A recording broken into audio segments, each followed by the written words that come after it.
Bonjour à tous. Aujourd'hui, on est venu vous parler de quelque chose. La bête noire du dev, la peur inavouée, celle qui vous occupe l'esprit à la pause déjeuner, celle qui vous hante après la mise en prod du vendredi soir. Je veux bien sûr parler du bug en prod. Alors moi, à l'école, on m'avait appris à faire un front, un back, une DB, à loguer en console. Et du coup, quand il y avait un problème, j'allais voir les logs sur le serveur et j'essayais de comprendre ce qui allait pas. Mais là, on est menti parce que je travaille sur un projet, tout est en microservices, il y a des réplicas partout, ça tourne sur des conteneurs, et en plus de ça, j'ai même pas accès au cluster. Alors nous, on s'est rendu compte, avec Alex, que c'était pas si simple pour une entreprise d'être à l'état sur ce qui se faisait en matière d'observabilité. Et puis c'est vrai qu'en tant que dev, on n'a pas forcément l'occasion de travailler sur le sujet, alors que c'est pourtant essentiel dans notre quotidien. Et c'est pour ça qu'on a voulu faire cette conf, avec Alex. Je m'appelle Florian, je suis DevOps et Backend Engineer à Takima. Et moi, c'est Alexandre, je suis lead dev full stack à Takima.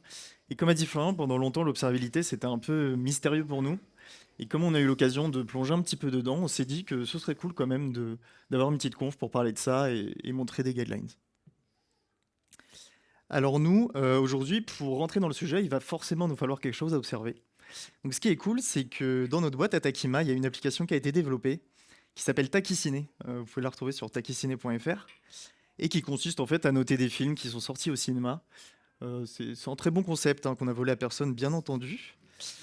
Et cette appli, elle a une architecture qu'on peut retrouver dans plein d'applications. Donc en fait, c'est du microservice. Donc on va avoir plein d'apps qui vont gérer un peu leur domaine métier et des DB correspondantes forcément. Tout ça avec une gateway qui va venir agréger les requêtes et donc des requêtes forcément en HTTP, mais aussi avec un broker de messages qui va permettre de d'émettre et de réagir des événements à travers le système. Le tout orchestré sur un cluster Kubernetes. Donc ça commence quand même à faire beaucoup de choses, et surtout, ça fait beaucoup de choses qui peuvent mal se passer. Donc nous, là, en peut-être 45 minutes, on va essayer de montrer comment on peut monter une observabilité, voir les outils qu'on peut utiliser, ce qu'on peut mettre en place pour avoir une visu la plus large possible sur notre appli de Takisine. Par contre, Alex, je te coupe tout de suite, ça veut dire quoi? On monte une observabilité en 45 minutes. Est-ce qu'on a des contraintes sur deux choses? Bah, c'est vrai qu'observabilité, c'est très large, il y a plein de choses qui rentrent dedans. Nous, on aimerait une solution simple. Ici, on a des contraintes de temps, on a envie de montrer quelque chose qui se comprend vite. On veut limiter l'impact sur notre code, on n'a pas envie d'avoir à triturer nos applications pour arriver à ce qu'on veut. On veut pas 15 000 outils, moins on en gère, mieux on se porte. Et surtout, on veut rester sur de l'open source, comme ça on est sûr d'être sur quelque chose d'accessible. Alors, avant de se pencher tête baissée dans l'implémentation de notre observabilité, il faut d'abord comprendre ce que c'est. Alors souvent, l'observabilité, on met ça en parallèle avec le monitoring, mais en réalité, il y a une assez grosse différence entre les deux. En fait, là où le monitoring va nous dire quand il y a un problème, l'observabilité va aller plus loin, parce qu'en plus de nous dire qu'il y a un souci, elle va nous dire pourquoi il y a un problème. Alors du coup, comment est-ce qu'on peut faire pour détecter et comprendre ce qui ne va pas? Alors pour ça, il y a plusieurs approches, mais déjà, une des premières choses qu'on peut faire, ça va être de faire des mesures. Des mesures qui vont nous permettre de dresser l'état de santé du système. Donc là, par exemple, ça peut être les temps de latence des requêtes, ça peut être le nombre d'erreurs qu'on a dans notre SI, ou encore le taux d'usage du CPU, ou encore de la RAM. Et en fait, toutes ces mesures, elles ont un nom, c'est ce qu'on appelle des métriques. Alors les métriques, c'est bien, hein, ça nous dit quand il y a un problème, mais ça ne nous dit pas pourquoi. Et c'est pour ça qu'on a aussi un autre type de données d'observabilité, qui est les logs. Bon, ça, vous les connaissez très bien, à mon avis, mais en gros, bah, c'est une information textuelle qui ressort de votre système à un moment donné. Et donc, en gros, bah, quand nos applications elles vont tourner, l'ensemble des événements clés par lesquels elle va passer, forcément, ça va produire tout un tas de logs. Et c'est ces logs-là qu'on va pouvoir venir consulter pour obtenir un tas d'informations. Alors les logs, hein, c'est un bon début, mais là aussi, il y a des limites. En fait, imaginez que vous fassiez une requête sur votre SI et que vous preniez une 500. Comment comprendre d'où ça vient? Est-ce que ça vient du microservice? Est-ce que ça vient de la DB? Eh bien en fait, ça c'est exactement le rôle des traces. En fait, les traces vont nous permettre de trouver le cheminement complet de la requête au sein du SI. Résultat, on ne cherche pas à l'aveugle, on voit direct où ça coince, et là, on voit que ça vient de la connexion à la DB. Alors pour ceux qui n'ont jamais vu à quoi ça ressemblait une trace, en général, ça prend la forme d'un flame graph. Donc en fait, on y voit le cheminement complet de la requête, auquel on associe les latences, et puis le statut de la requête. Ok, donc là finalement, on a trois données pour observer notre système, donc des métriques, des logs et des traces, et en fait ces données-là, elles ont un nom, c'est ce qu'on appelle des signaux d'observabilité. Donc là, déjà, en 5 minutes, on a fait le tour des principes de base de l'observabilité. On a vu que ça permettait d'aller un peu plus loin que le monitoring, que c'était vraiment pour comprendre en profondeur nos systèmes. Et tout simplement, c'est basé sur 3 signaux. Donc, nos métriques qui permettent plus ou moins de savoir quand il se passe quelque chose, les logs qui permettent plus de savoir quoi, et les traces qui vont permettre d'aller comprendre comment. Alors du coup, comment est-ce qu'on peut faire pour obtenir ces signaux? Alors initialement, on avait plein de solutions différentes qui répondaient chacun à un besoin bien précis. Donc par exemple, pour les logs, on avait ce genre d'outils. Pour les métriques, on avait encore d'autres outils. Et puis pour les traces, c'est la même histoire, on avait tout un écosystème. Alors je ne sais pas vous, mais moi, tout ça, ça me fait penser aux chargeurs de téléphone portable. Je ne sais pas si vous vous souvenez, mais il y a quelques années, chaque téléphone avait son propre chargeur et ça, ça nous arrangeait pas du tout. Ça nous arrangeait pas parce qu'on avait plein de chargeurs différents et en plus, on ne pouvait pas se les partager. Et puis c'est là que l'USB-C est arrivé. L'USB-C, il a permis d'unifier tous les chargeurs sous un même format. Et du coup, Alex, on n'aurait pas un petit USB-C de l'observabilité? Bah justement, cet USB-C, il existe depuis quelques années maintenant. Il s'appelle OpenTelemetry. Vous en avez sûrement déjà entendu parler. Mais en gros, OpenTelemetry, en fait, c'est le standard d'un framework commun open source qui permet du coup d'unifier la génération, la collecte et l'export de tous nos signaux d'observabilité dont on parlait tout à l'heure, donc les métriques, les logs et les traces. Et ça de manière interopérable, c'est-à-dire qu'il vise à le faire peu importe la source des données. Donc OpenTelemetry, c'est né au sein de la Cloud Native Computing Foundation officiellement. Pour ceux qui ne connaissent pas, c'est une fondation qui a été créée en 2015, qui est open source et qui a contribué à plus de 200 projets avec plus de 270 000 contributeurs. Donc c'est quand même assez énorme. Et elle a notamment vu passer Kubernetes, un joli projet de gestion de conteneurs quand même. Mais si on regarde l'activité au sein des projets de la CNCF, on voit que OpenTelemetry, ils sont deuxième en termes d'activité juste derrière Kubernetes. Donc tout ça pour dire que c'est un projet qui est très très actif et surtout que tous les acteurs historiques du monde de l'observabilité, ils y participent activement au sein de la CNCF. Donc nous, on est plutôt convaincus. On a envie de partir sur du OpenTelemetry, mais concrètement, on n'a pas encore trop d'idées de qu'est-ce que c'est, qu'est-ce qu'il y a à l'intérieur. Donc tout d'abord, en fait, OpenTelemetry, avant tout, c'est des spécifications. Toute cette communauté, ils sont réunis autour d'une table et ils ont érigé une documentation qui va aller décrire la structure des signaux qu'on a vu tout à l'heure, comment ils vont se propager entre eux, se corréler, les différents protocoles qu'on peut utiliser. Et tout ça, en fait, ça va donner les API d'OpenTelemetry. Mais ces API-là, c'est déjà un très bon début, mais ils se sont dit que ce serait quand même dommage de s'arrêter en si bon chemin. Et depuis ces API, ils ont aussi créé des implémentations qui permettent d'instrumenter nos applications. Donc quand on parle d'instrumenter nos applications, en fait, on parle d'ajouter la logique qui va venir créer les signaux dont on parlait. Et ces implémentations, ils les ont faites dans plein de langages, plein de frameworks. Ça a donné lieu à des SDK, à du support dans des librairies, à des agents qui permettent d'auto-instrumenter nos apps. Et il y a un collecteur aussi dont on pourra parler plus tard. Alors par contre, Alex, tout ça, ça reste relativement abstrait, mais concrètement, comment on fait pour intégrer OpenTelemetry dans notre récit? Et nous, on fait du Java, donc vu que nos apps sont en Spring Boot, on commence à regarder ce qui se passe, ce qu'il y a dans l'écosystème. Et la première chose sur laquelle on tombe, c'est le SDK Java. Alors effectivement, une première manière de faire, c'est d'intégrer le SDK directement dans les dépendances du projet. Donc en fait, ça, on va devoir faire une instrumentation nous-mêmes, qui aura le mérite d'être assez fin. Par contre, le désavantage, c'est que forcément, on va devoir ajouter du code dans notre application, et parfois, c'est un peu fastidieux. Donc finalement, si on récupère les contraintes qu'on s'était données au début du talk, c'est pas forcément la solution la plus simple qui existe. Et puis pour ce qui est de limiter l'impact sur le code, là, on n'y est pas du tout, hein. On est en train d'ajouter un SDK sur tous nos microservices. Donc là, on n'y est pas. Est-ce que tu n'auras pas une autre solution, du coup, Alex? Si on continue de regarder ce qui existe un petit peu dans l'écosystème, il y a aussi un starter Spring Boot, ça a l'air pas mal. Alors effectivement, le starter Spring Boot, c'est bien, ça permet d'avoir une bonne auto-instrumentation de base, sans forcément qu'on ait besoin de rajouter beaucoup de configurations. Donc déjà, pour la première contrainte, là déjà c'est plus simple. Par contre, pour ce qui est de limiter l'impact sur le code, là c'est la même histoire. On est en train de rajouter un starter sur tous nos projets, donc c'est pas non plus l'idéal. Est-ce qu'on n'a pas une dernière solution du coup? C'est vrai qu'en général, on vous parlait d'agents tout à l'heure, et dans la doc d'OpenTelemetry, quand on est dans le monde de Java, ils conseillent avant tout d'utiliser l'agent JVM. Effectivement, l'agent JVM, c'est la solution qui est recommandée par OpenTelemetry. En fait, l'agent JVM, c'est un agent qui va venir démarrer directement avant l'application. Et en fait, il va venir instrumenter notre application sans qu'on ait besoin de rajouter de la configuration. En fait, c'est un proxy qui va agir comme un intermédiaire pour instrumenter l'application. Typiquement, des proxys, d'ailleurs, vous en utilisez tous les jours. Par exemple, le debugger, c'est un proxy, parce qu'il va venir modifier l'exécution du code sans l'altérer. Et donc, si on regarde les contraintes qu'on s'est définies, c'est une solution simple, hein. On a une auto-instrumentation de base, sans configuration supplémentaire. Et puis, pour ce qui est de limiter l'impact sur le code, là, c'est assez net, hein.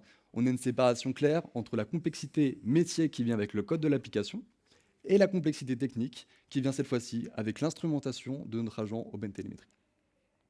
Et enfin, pour les deux derniers points, tout ça, c'est du OpenTelemetry. Donc forcément, ça utilise un même standard pour tous nos signaux. Et en plus, c'est open source. Par contre, on préfère vous prévenir, ce n'est pas non plus une solution miracle, hein. Forcément, ça a un overhead. Donc typiquement, ça va mettre un peu plus de temps à démarrer puisque l'agent doit démarrer avant l'application.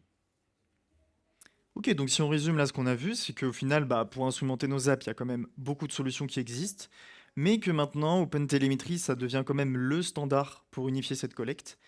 Et il y a des implémentations qui sont déjà dispo pour instrumenter vos apps. Elles vous attendent, vous pouvez les utiliser dès maintenant.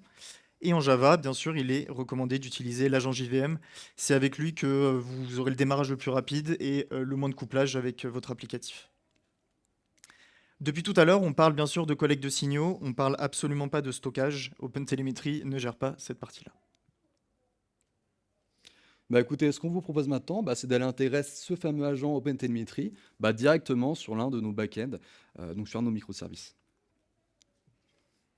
Donc là, actuellement, je suis dans le repository de notre application. On peut voir que j'ai sélectionné le microservice Movie API, donc c'est lui qui permet de gérer tout ce qui est film. Et donc, ce qu'on peut faire pour intégrer l'agent OpenTelemetry, c'est simplement venir ajouter un paramètre à la commande pour lancer l'application standard. Et ce paramètre, donc, c'est le Java agent. Ensuite, on spécifie l'agent OpenTelemetry qu'on veut utiliser. Donc moi, je l'ai déjà au préalable téléchargé sur mon ordinateur. Et ensuite, on a juste à rajouter le -jar habituel suivi de notre application.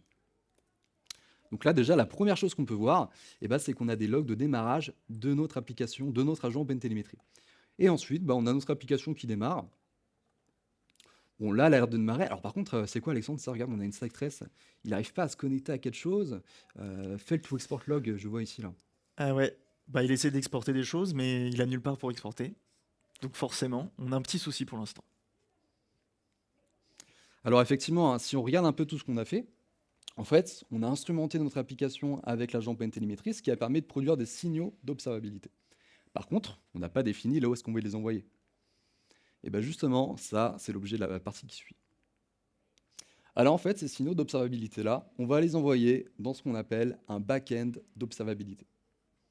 Alors un back-end d'observabilité, c'est un outil qui va nous permettre de stocker et de visualiser l'ensemble de nos signaux d'observabilité, donc les métriques, les logs et les traces. Donc là, on a mis quelques exemples bien connus de back-end d'observabilité. On voit qu'on avait tout un écosystème pour le stockage, et puis on a mis aussi quelques exemples pour toute la visualisation. Alors je ne sais pas vous, mais moi, cet écosystème-là, il me fait penser encore une fois à l'histoire des chargeurs de téléphone portable. Est-ce qu'on n'aurait pas un USB-C des back-ends de l'observabilité? Et en fait, on en a un, et ça s'appelle un APM. Alors un APM, c'est un back-end d'observabilité qui va permettre de stocker et de visualiser de manière unifiée tous nos signaux d'observabilité au même endroit. Donc là, on a mis quelques exemples, je pense que vous en reconnaissez. Et puis, ces APM, ils ont le mérite de répondre à la plupart de nos contraintes. Par contre, ils ont aussi un point commun, c'est qu'en général, ils ne sont pas open source. Et c'est pour ça qu'aujourd'hui, on vous propose une alternative open source à ces APM. Et cette alternative, c'est Signos. Alors Signos, c'est un APM tout en un open source qui va vous permettre de stocker et de visualiser l'ensemble de vos signaux d'observabilité. Et en plus de ça, Signos, il a une approche OpenTelemetry First. Ça tombe bien, Alex, parce que c'est ce qu'on a choisi pour produire nos signaux d'observabilité. Alors en soi, Signos, il y a plusieurs manières de l'intégrer. Premièrement, on peut décider de faire un service directement managé avec Signos Cloud. Donc ça, c'est possible, mais après tout, comme c'est open source, on peut aussi décider de l'héberger soi-même dans notre infra. Et nous, c'est ce qu'on a décidé de faire parce qu'après tout, on avait un cluster K8s à disposition. Donc nous, tout ça, on l'a déjà mis dans notre infra. Ce que je vous propose, c'est de rajouter ce fameux paramètre qui nous manquait tout à l'heure, à savoir la destination sur laquelle envoyer nos signaux. Alors pour ça, c'est pas très compliqué, on va ajouter une petite variable d'environnement qui va préciser où envoyer nos signaux. Donc c'est ce que je fais ici avec le export, juste là. Et ensuite, on voit que on peut lancer déjà l'application. Donc là déjà, c'est la même commande que tout à l'heure. Et quand on la lance, donc ce que je disais, hein, c'est qu'on commence par voir d'abord les logs de démarrage, ça c'est parfait, et ensuite on a notre application qui démarre. Par contre, Alexandre, là j'ai l'impression que c'est bon, on n'a plus de stack trace. Ouais, ça a l'air pas mal. Bah écoutez, si ça fonctionne, ça veut dire que si on va sur Synios, on est censé voir notre Movie API. Et effectivement, regardez, il est juste ici. Donc on peut aller voir les logs pour être sûr que ça fonctionne vraiment. On va se mettre sur l'environnement sur lequel on l'a lancé. Il est 14 heures et on voit qu'à 14 heures précisément, on a nos logs de démarrage de l'application. Trop bien. Donc en gros, si on résume un petit peu là ce qu'on a vu avec Florian, c'est que pour exploiter nos signaux, on a aussi besoin d'un backend d'observabilité qui va venir récolter cette donnée à la fin. Et que, bah, comme d'habitude, il y a toujours plein de solutions complémentaires qui existent historiquement pour stocker ces signaux et les visualiser. Mais on a aussi la solution d'utiliser un APM, ce qui est de plus en plus à la mode. Et ce qui est cool, c'est que de nos jours, ces APM-là, qui permettent d'ingérer tous nos signaux, il y en a aussi des open source. Et c'est le cas de Signos qu'on a décidé d'utiliser aujourd'hui. Alors nous, on a déjà un très bon début. Là, en une dizaine de minutes, on a une application qui est auto-instrumentée avec un agent OpenTelemetry, nos signaux qui sont créés et qui sont exportés dans notre Signos qui est hébergé chez nous. Mais dans toute cette histoire, on est encore loin du compte. Nous, à la base, on avait toute une infrastructure, on avait plusieurs microservices, ça tournait avec plein de choses. Pour l'instant, nous, on n'a que notre Movie API, ça marche bien, mais il serait peut-être temps de passer au reste. Donc pour commencer, ben, on va faire ce qu'on connaît. En fait, on a vu que ça marchait bien avec un microservice, bah rebelote. On va aller déposer notre agent OpenTelemetry sur tous nos microservices Spring Boot. Et on va leur appliquer la même configuration qu'a fait Florian tout à l'heure, à l'exception qu'au lieu de faire ça en local, maintenant on va faire ça dans nos images Docker, comme ça on les envoie en prod et on a tout sur notre environnement qui est collecté. Donc nous c'est ce qu'on a fait, ça tourne actuellement en production. Donc si on va voir ça, si nous on a un petit Signos qui est sur notre domaine tech pour Takisine, dans lequel on a tout qui se déverse. Alors Signos, ça ressemble à peu près à ça, il y a plein de menus. En plus on a déployé la dernière version, là, donc il y a encore de nouvelles choses. Mais globalement, déjà vous reconnaissez qu'il y a un menu trace, un menu log, un menu métrique. Donc ça doit vous parler. Mais du côté des services, bah, on voit que maintenant on a tous les services qu'on avait sur notre schéma d'architecture tout à l'heure. Donc par exemple, on peut décider d'aller voir ce qui se passe sur notre API de rating, donc, qui permet de déposer des commentaires. On voit que on a déjà des métriques sur la latence, sur les requêtes qui s'y trouvent, les appels à la base de données, les appels externes du service.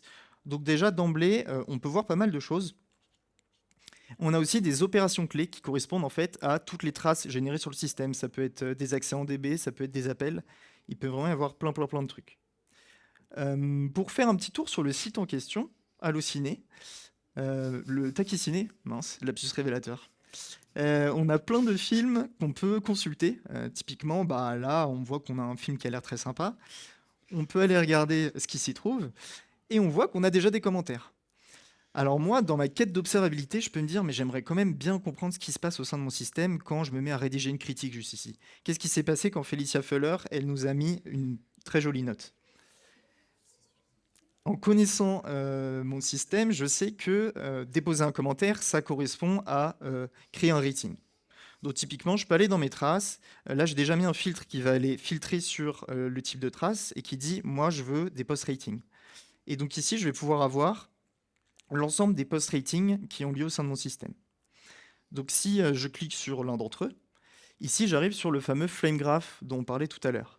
Et ce que je vois là-dessus, c'est tous les services par lesquels cette requête va passer. En fait, on voit que sur un post rating, la requête démarre sur le service de la gateway. Elle est redirigée sur mon microservice de rating, ce qui est logique. On voit qu'on a des accès en base. Là, on a un DAO qui fait du save. Et ensuite, on a un message qui publie quelque chose. Et on voit que derrière, on a une API de stats qui vient écouter ce message pour faire des choses encore derrière, encore des accès en base. Donc là, ce qu'on est en train de voir, c'est que juste en déposant des agents, on n'a pas touché à notre code, on a l'instrumentation de toutes nos applis, et en plus, cette instrumentation, elle est corrélée, elle est propagée entre mes services. On a aussi une corrélation qui est faite au niveau des autres signaux. Donc là, en plus de tous les attributs qui correspondent à mes traces, bah, si je me mets sur la trace route, je peux demander d'aller voir les logs qui correspondent.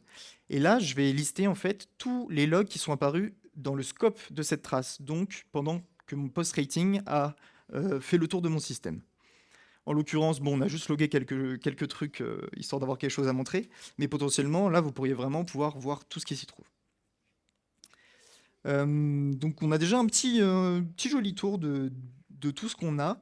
Dans l'idée, ici, on voit surtout que tout notre applicatif, il est déjà instrumenté très rapidement. Avec très peu d'efforts, on a déjà un super rendu. Un super rendu, mais c'est pas fini. Parce que là, on parle d'observabilité applicative jusqu'ici.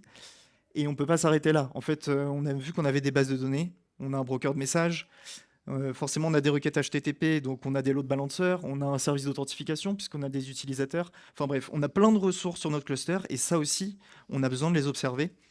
Et pour ça, on n'a pas forcément envie d'aller se pencher sur chaque composant, savoir qu'est-ce qu'on veut en tirer, comment on va le faire, quel outil utiliser, quel standard. Tous ces composants, ils ont des enjeux différents et on aimerait bien avoir un moyen de s'y retrouver sans avoir à tirer plein de câbles de notre tiroir. Vous me voyez venir? On aimerait bien avoir un petit USB-C. Est-ce qu'on l'aurait pas, Florian? Et bien justement, hein, là aussi on l'a. Et cette fois-ci, ça s'appelle un collecteur OpenTelemetry.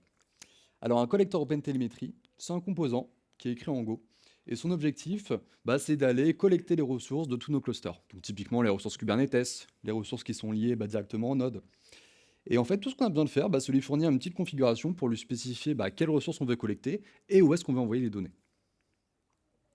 Alors le collecteur, au final, c'est un peu un ensemble de modules. La communauté d'OpenTelemetry, il le livre avec plein de configurations que vous pouvez venir activer ou désactiver. Et dedans, vous avez des récepteurs. En gros, c'est des configs qui vont vous permettre d'aller chercher ou recevoir des signaux d'observabilité. Vous avez des exporteurs qui vont permettre d'aller exporter cette donnée en bout de chaîne.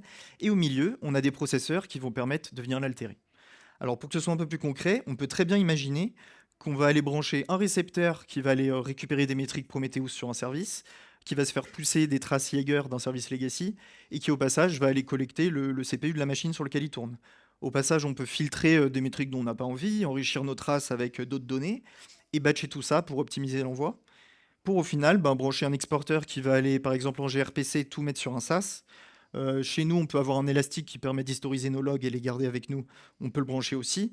Et pourquoi pas même aller mettre sur du S3, parce que ça permet d'avoir de la rétention plus longue sans que ça coûte trop cher. En gros, ce qu'il faut retenir, c'est que ce collecteur-là, même si c'est un composant qui est plus Ops, plus infrastructure, ça reste surtout de la configuration. Et c'est vraiment le couteau suisse au milieu de votre infrastructure qui va permettre d'aller brancher et avoir l'observabilité que vous voulez vraiment.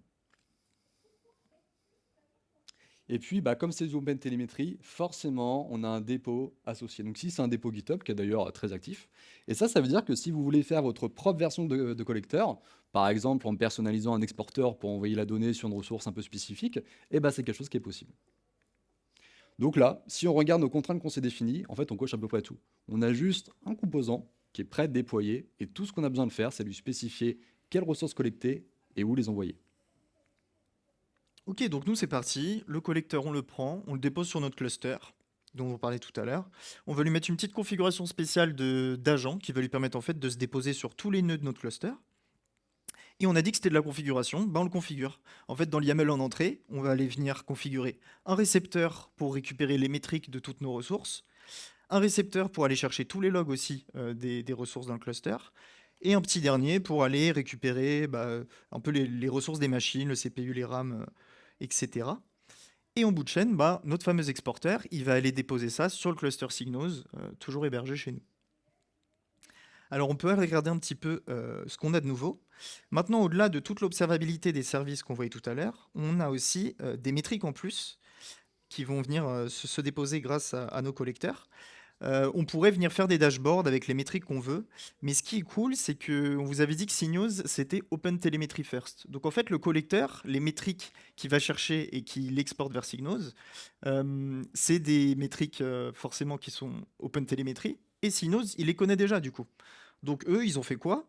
Ils ont fait un dashboard déjà intégré à l'interface, où ici, en plus des hosts, vous avez carrément un onglet Kubernetes. Et donc cet onglet, il permet d'afficher toutes les métriques qu'on collecte maintenant et de pouvoir les exploiter. Donc typiquement, nous, sur nos clusters, là, on va pouvoir voir tous nos différents namespaces, nos pods, etc. Pour jeter un coup d'œil, on peut aller filtrer, par exemple, par namespace. Et nous, tout notre applicatif, On l'a isolé dans un namespace qui s'appelle en l'occurrence Takisine. Et on retrouve les microservices dont on parlait tout à l'heure, la gateway, rating, etc. Mais en plus de ça, on voit que par exemple, on a une DB, on a un keycloak pour l'authentification, on a un Rabbit qui doit pas être loin. Et donc par exemple, si je décide d'aller cliquer sur la base de données, on peut aller suivre son CPU, sa mémoire. On a plein de métriques plutôt utiles pour pouvoir monitorer tout ça. On peut accéder aussi aux logs qui correspondent à la ressource, pardon. Et là, par exemple, on voit que cette instance de DB, c'est la leader. Et tout ça pour toutes nos ressources. Bien sûr, petit disclaimer, ici, on voyait littéralement toute l'infrastructure. Quand vous faites ça chez vous, vous n'avez peut-être pas envie d'avoir cette visibilité au niveau de toutes les équipes ou quoi.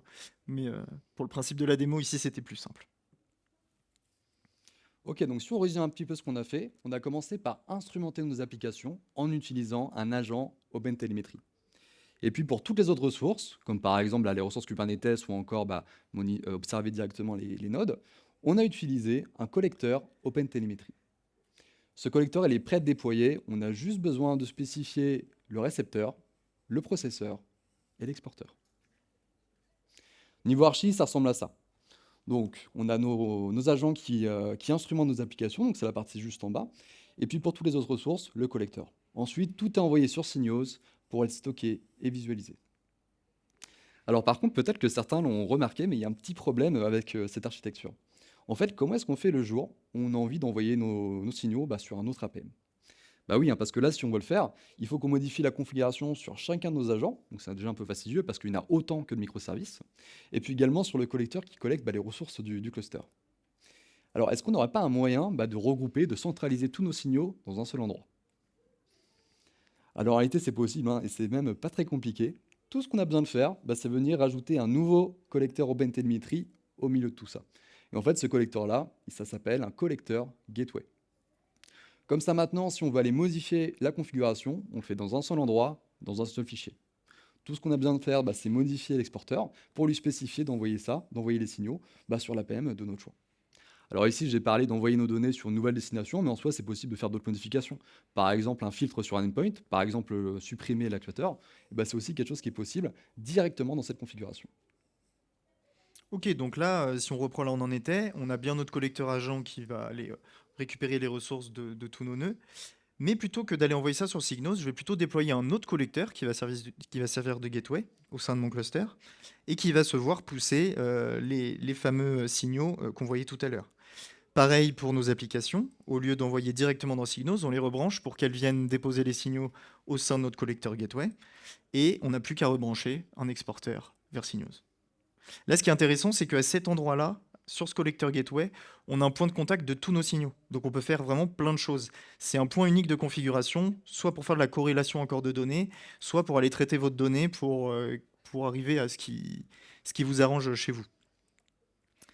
Par contre, depuis tout à l'heure, c'est vrai qu'on collecte plein de choses, mais en fait, on collecte surtout des données un peu par défaut.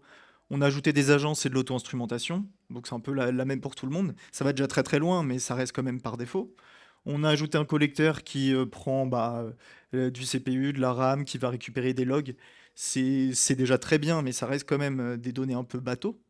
Est-ce qu'on pourrait pas aller encore plus loin, aller récupérer des données qui carrément s'adaptent aux ressources qu'on a? Des données un peu spécifiques. Typiquement, on a une base de données. Le CPU, la RAM, les logs, très bien. Mais en fait, dans une base de données, il y a encore plus intéressant, il y a des données. Est-ce qu'on pourrait pas suivre la taille des tables, suivre les connexions qui sont ouvertes, suivre les lignes mortes? Ça, c'est des infos qui peuvent vous sauver dans certains cas quand vous avez des problèmes en prod. Et pour ça, on a également un récepteur. En fait, vous pouvez collecter les données qui sont dans votre DB grâce à un récepteur OpenTelemetry. La communauté, elle a créé un petit récepteur que vous configurez, vous pointez sur votre DB, vous créez un petit utilisateur qui va servir pour le monitoring et vous dites les bases que vous voulez monitorer. Et juste avec quelques lignes de YAML, je peux vous montrer, on arrive à pas mal de nouvelles métriques. Ce qui est cool aussi, c'est que ça reste du OpenTelemetry. Donc Signos, ils connaissent ces métriques-là. Donc quand vous avez un dashboard ici à importer, vous pouvez demander d'aller voir les templates. Et ici, sur le GitHub de Signos, vous avez plein de templates qui correspondent à plein de ressources un peu connues et qui sont associées à du coup des récepteurs qui ont été faits par OpenTelemetry. Donc moi, ce que j'ai fait, c'est que j'ai importé juste le dashboard de Postgres. Et on voit qu'ici, ben, j'ai déjà plein d'infos sur toutes mes DB de mes différents microservices. J'ai des stats sur le nombre d'insertions, les connexions en cours, les updates, les lignes mortes. Je vois la taille de mes tables. Enfin bref, j'ai plein de choses sur lesquelles je peux me baser, sur lesquelles je peux mettre des alertes. Donc c'est vraiment sympa. Pareil, pour notre broker de messages, ben, Rebelote, en fait, il y a des trucs cool à aller voir. On a plein de messages qui sont publiés, on a des consommateurs, on a peut-être des queues qui sont surchargées, ça peut être source de beaucoup de bugs. Bah, vous me voyez venir, encore un récepteur.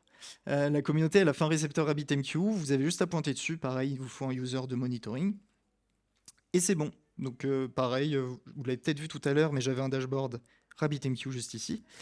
Et là, bah, on voit qu'on a des queues, on voit le nombre de messages publiés, on a un peu quelques stats. Bon, ça dépend du volume en même temps qu'on a mis là sur notre app. Et encore une fois, bah, c'est des choses sur lesquelles vous pouvez venir soit poser des alarmes s'il y a des points un peu touchy pour votre service, soit suivre en continu. Un dernier cas un peu plus tricky, c'est quand on a peut-être envie d'avoir des signaux plus personnalisés par rapport à notre métier, par rapport à ce qu'on fait. Parce que tout à l'heure, on posait des agents sur nos applis. Donc c'est cool, on peut suivre les accès en DB, les accès entre les API, etc. Mais si on a envie d'avoir des infos qui sont plus liées métier, typiquement, ce qu'on peut imaginer un peu pour tout le monde, c'est si on veut l'ID, l'utilisateur qui est connecté sur toutes les opérations qui transitent. Ça peut être vachement intéressant, ça veut dire que depuis son ID, on peut isoler toutes les traces qui sont générées. Comment est-ce qu'on pourrait faire ça? Avec un récepteur? Alors non, Alexandre, on ne peut pas utiliser de récepteur à ce moment-là, hein. Parce que, oublie pas, on n'a pas utilisé de collecteur, donc forcément, on n'a pas le récepteur. Nous, ce qu'on a utilisé à la place, c'est un agent OpenTelemetry pour instrumenter nos applications. Donc là, forcément, on n'a pas le choix, hein. Si on veut rajouter des informations par-dessus les signaux qui sont envoyés par défaut par l'agent OpenTelemetry, eh ben, il faut aller modifier directement le code, donc directement le code de notre application. Alors, pour faire ça, bah, c'est pas très compliqué, hein. Tout ce qu'on a besoin de faire, c'est venir ajouter une dépendance. Donc ici, c'est la dépendance OpenTelemetry. Et donc nous, tu parlais, Alexandre, de récupérer l'utilisateur ID pour chaque appel, pour chaque requête qui est fait. Bah, c'est pas très compliqué, hein. Il suffit de faire un filtre Spring de manière assez classique, de récupérer le token JWT, donc c'est ce qu'on fait juste ici. Et à partir de ce token, eh ben, on peut extraire le user ID. Et puis une fois qu'on a notre utilisateur ID, en fait, on peut accéder au contexte d'information qui est transmis à l'agent OpenTelemetry avec un objet. Donc c'est le span.current, hein, il est fourni directement par la bibliothèque OpenTelemetry. Et ensuite, on peut faire un set attribute pour spécifier l'utilisateur ID à utiliser. Donc maintenant, ça veut dire que pour chaque trace, eh ben, on a l'utilisateur ID qui est associé à l'appel. Ce qui permettra plus tard de visualiser facilement ça dans Synios. Donc c'est vrai que ça, on peut le montrer. Là, les traces qu'on a vues tout à l'heure, bah, typiquement le post-rating que maintenant vous connaissez. Si on va dessus, dans les différents attributs qu'on a, on a tous les attributs par défaut qui sont générés par OpenTelemetry. Mais nous, avec ce qu'on est venu ajouter à la main, on a aussi un user ID. Et ça, en fait, c'est l'UID sur toutes nos traces de requêtes authentifiées de nos utilisateurs à nous en base. Et ça, c'est juste un exemple. On l'a fait avec le user parce que c'est parlant. Mais vous pouvez imaginer ça pour tout et n'importe quoi. Vous pouvez venir ajouter vraiment votre logique à vous qui va vous permettre d'avoir une observabilité qui est plus customisée. Donc on a quand même vu beaucoup de choses là. On peut faire un petit récap. On a vu que les collecteurs, au final, vous pouvez les utiliser pour les chaîner si besoin. Ça peut être utile hein, pour votre archi d'observabilité. Et en général, un collecteur gateway, ça offre quand même de belles possibilités. Ça fait que vous avez une configuration qui est centralisée en amont et ça va vous permettre de pouvoir faire beaucoup de choses pour manipuler tous vos signaux au même endroit. Et c'est également ce collecteur-là qui pourra s'occuper d'aller chercher des infos sur d'autres ressources sur votre cluster. Derrière, on peut aussi personnaliser l'instrumentation de nos applications. Et ça, même quand on utilise un agent OpenTelemetry qui fait de l'auto-instrumentation, parce que vous pouvez utiliser l'API d'OpenTelemetry. En fait, tout à l'heure, on disait qu'on ne voulait pas toucher à notre code, donc on utilise un agent. Mais c'est vrai qu'à partir du moment où vous avez besoin de comportements custom, bah, vous allez être obligé d'aller toucher votre code. Mais au moins, en ayant l'agent plus l'API OpenTelemetry, vous avez le meilleur des deux mondes. Vous laissez l'agent faire tout ce qui est un peu par défaut, et vous utilisez l'API seulement pour les bouts de code précis où vous avez de la valeur ajoutée qui vous correspond. Et puis niveau archi, bah, ça ressemble à ça. Donc on a notre cluster. Dans nos clusters, on a deux nodes. Et on a vu bah, que les signaux qui étaient émis par les nodes, on vient les récupérer directement avec bah, le collecteur OpenTelemetry. Ensuite, ces données sont transmises directement au collecteur gateway pour être centralisées. Pour nos applications, on les a instrumentées avec un agent OpenTelemetry qui va ensuite transmettre ces signaux de la même manière au collector gateway. Et enfin, pour toutes les dépendances du projet, comme par exemple le broker de messages ou encore la base de données, c'est directement le collector gateway qui vient récupérer ces signaux pour ensuite tout transmettre directement à Synios, ce qui permettra de stocker la donnée et aussi de la visualiser. Bah écoutez, ce qu'on vous propose maintenant, c'est de se mettre en situation réelle. On a notre infra avec notre observabilité. Tout ce qui nous manque, c'est juste du trafic de prod. Alors pour simuler ce trafic de prod, nous on a utilisé un outil qui s'appelle Gatling. D'ailleurs, il y a une super conférence à 16 heures pour ceux qui s'intéressent. Et puis ces scripts Gatling, nous on les a lancés juste au début de la conférence, donc pendant qu'on parlait. Donc ce qu'on peut faire, c'est aller voir sur CNews ce que ça a donné. Donc là, on est de retour sur CNews. Déjà, on voit qu'on a toutes nos applications. Peut-être un premier réflexe qu'on peut faire, c'est aller voir si on n'a pas des alarmes qui se sont déclenchées. Donc pour ça, on va dans les alertes. Ici, on avait configuré une alerte pour les 500. Bon, on voit qu'effectivement, il y a quelques petits problèmes. Ce qu'on peut faire, c'est aller voir directement l'historique des données. Oups, excusez-moi. Donc là, on voit qu'effectivement, l'alarme s'est activée à quelques endroits. Écoutez, on peut aller voir les traces qui sont associées pour essayer de comprendre ce qui s'est passé. Et on voit qu'en particulier, on a une alarme qui s'est déclenchée sur l'endpoint get ratings suivi de l'ID. Bon, très bien. On va essayer de comprendre. On voit qu'on est passé par la gateway API et qu'ensuite on est venu taper le microservice rating. Bon, on s'y attendait, hein, ça tapait le endpoint rating. Mais comme ça, on n'a pas plus d'informations. On peut peut-être essayer d'aller voir les logs qui sont associés. Ah, déjà ici, c'est déjà bien plus parlant. Regardez, on a un problème sur la pool carry. En fait, on s'est pris une timeout. En fait, on a vu qu'on avait un total de 10 connexions, et qu'en fait, on est juste en train de saturer la base de données, en fait. Donc là, déjà ici, on a vu qu'on avait un problème de saturation de la pool de connexion, et c'est ça qui a causé notre problème. Bon, on peut voir si on n'a pas d'autres problèmes qui sont présents sur notre infra. Comme on sait que tout passe par la gateway API, parce que c'est une gateway, on peut essayer d'aller voir ce qui se passe dedans. Donc là, on a tous nos endpoints. On voit d'ailleurs qu'on a des latences qui sont un petit peu élevées, hein. On est à peu près à 150 ms ici, c'est pas terrible. Bon, regardons les endpoints associés. Bon, ceux-là, ils paraissent à peu près corrects. Par contre, là, 120 ms hein, sur le get ratings, c'est pas fameux. Bon, on va essayer de voir ce qui s'est passé. Donc toujours pareil, hein, on regarde les traces associées. On prend la trace concernée. On voit qu'on est passé par la gateway, qu'on est venu taper le service rating. Par contre, là, déjà, je vois qu'il y a 110 appels qui ont été faits. C'est un peu étrange, Alexandre. C'est pas bon signe, ça. C'est pas bon signe, non. Bon, regardons un peu plus dans le détail. Donc là, on voit qu'on a notre DAO, donc qui fait effectivement des appels en données. Hein. Mais par contre, regardez, il y a 102 appels sur la base de données. Ça, c'est pas normal. Hein. En fait, ce endpoint-là, il vient récupérer les votes de tous les utilisateurs. Donc normalement, une seule requête suffirait. Hein. C'est un simple select rating. Par contre, on voit qu'on fait également une centaine d'autres appels pour aller récupérer l'entité user qui est rattachée au vote. Bon, je pense que c'est assez clair, Alexandre. On a un appel suivi de N appels supplémentaires pour récupérer l'entité sous-jacente. Bon, là, on a clairement un problème de N plus 1. On ne peut pas la rater, celle-là. On ne peut pas la rater. La N plus 100, ouais. Donc là, rendez-vous compte, en 5 minutes, on vient de trouver 2 problèmes courants de prod. Du coup, on approche de la fin, mais on voulait pas vous laisser quand même sans quelques tips à emporter. Nous, un peu dans notre voyage dans le monde de l'observabilité et dans la mise en place de signaux sur notre cluster, on avait quelques sujets à aborder, notamment déjà la rétention des données, peut-être. Alors effectivement, vous ne voulez pas vous laisser sans parler de la rétention des données. Actuellement, ce qu'on a fait, c'est que tout est stocké directement sur Synios. Donc ça, c'est assez pratique hein, parce que ça permet de visualiser facilement nos données, puisqu'ils sont présents directement sur Synios. Mais par contre, le revers de ça, c'est que forcément, on doit aller payer le stockage qui est associé. Et parfois, ça peut vite devenir assez cher. C'est pour ça que nous, ce qu'on vous conseille, c'est de mettre une rétention de quelques mois, toujours en fonction de votre besoin. Et ça vous suffira dans 99% des cas.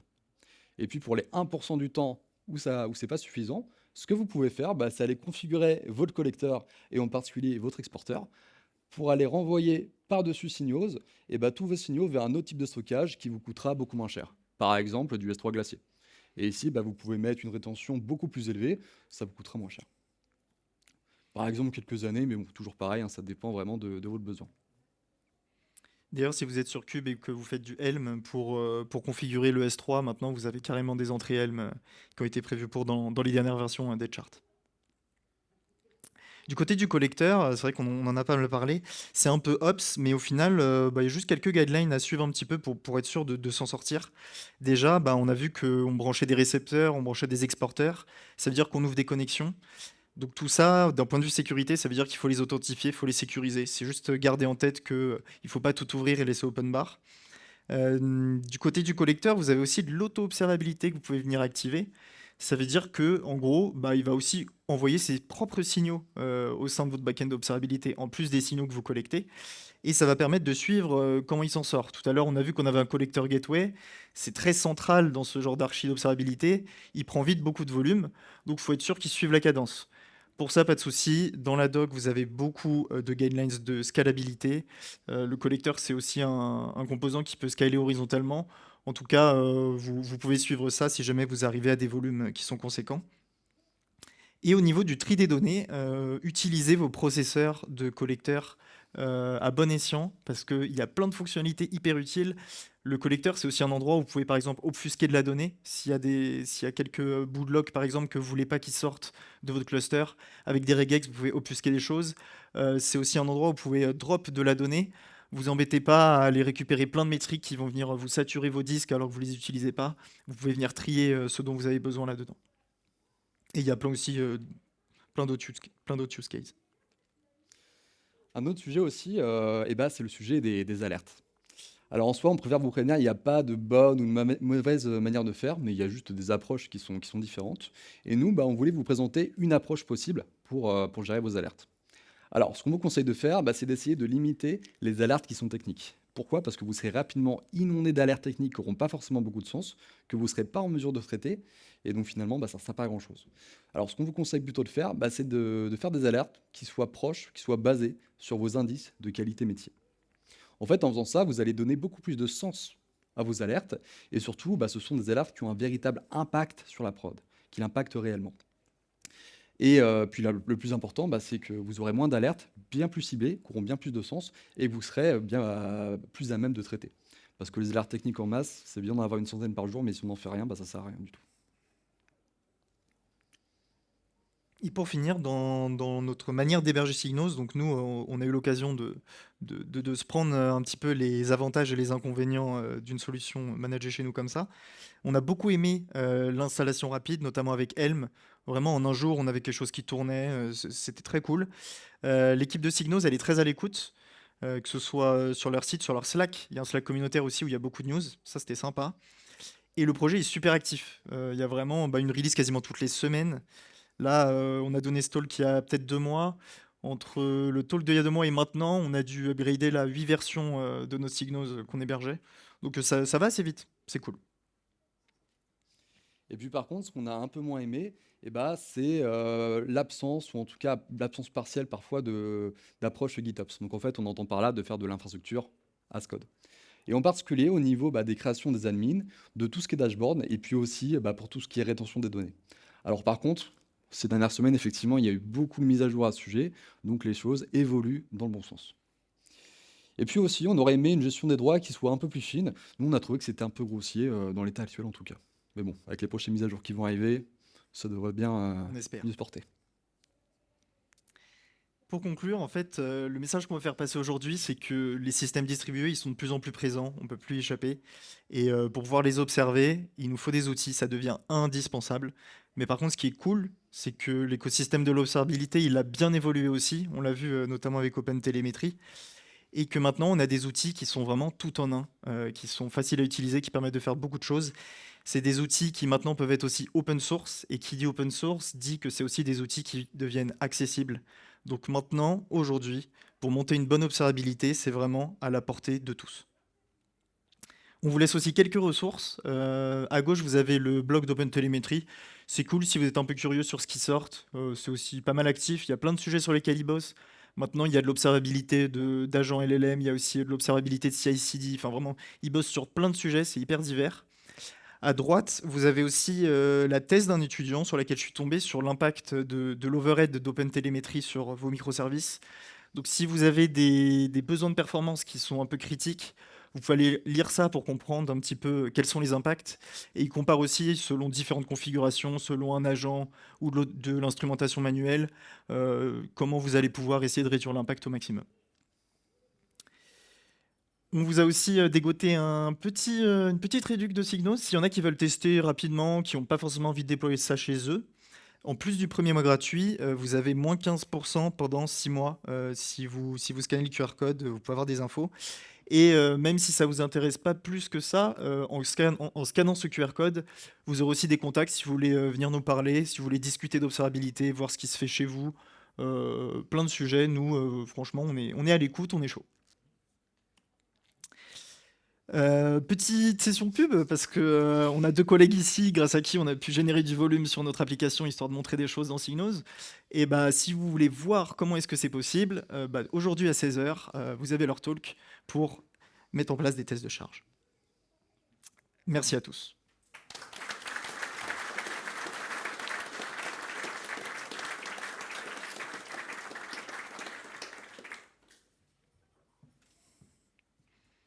On a un peu de temps pour des questions a priori.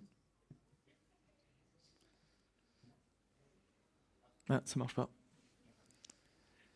Test, c'est bon. C'est bon. Bonjour, merci beaucoup pour la présentation hyper intéressante. J'avais une question dans un contexte où voilà, business, client, métier, sponsor s'intéresse à tout aujourd'hui, dans un contexte économique aussi, réduction des budgets et tout. Comment je peux rendre utile Signos pour un aspect direction, sponsor, non techos, quoi, pour qu'ils puissent se connecter et avoir des métriques intéressantes, ou un dashboard ou un truc dans le genre. Merci. Donc tu parles surtout de la donnée qu'on peut présenter vraiment à des acteurs plus business. Alors on peut très bien faire des dashboards avec des données qui sont plus orientées business. Moi, pendant une de mes missions, on utilisait Signos pour faire remonter en fait toutes nos opérations. On avait une API qui était utilisée par plein de clients, qui était multi-clients. Et on avait fait des stats en fait par utilisation d'endpoint. Et du coup, au final, même si c'est à la base une métrique qui est sourcée depuis les traces, donc d'un point de vue technique, ça permettait d'avoir une idée de chaque fonctionnalité, à quel point elle était utilisée, et par chaque client. On pouvait faire la distinction. Mais en termes d'industrialisation de ce genre de fonctionnalité, ce qui manque un peu, on leur a remonté aussi, c'est par exemple d'avoir des dashboards qu'on puisse partager de manière publique sans avoir d'accès forcément avec tout. Ça, c'est pas encore des fonctionnalités qui proposent, mais ça saura sûrement arriver avec le temps.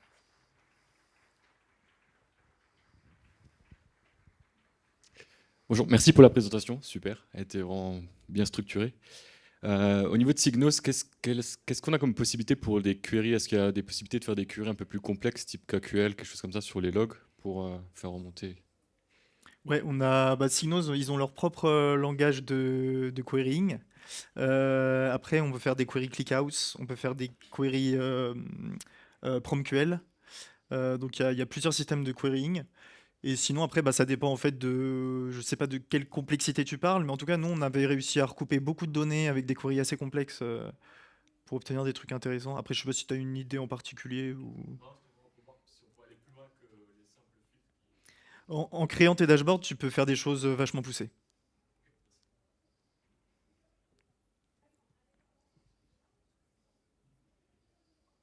Plus de questions? En tout cas, si vous voulez aller discuter plus tard dans l'après-midi, on est dispo. Si vous nous voyez, n'hésitez pas. Bonne journée, merci.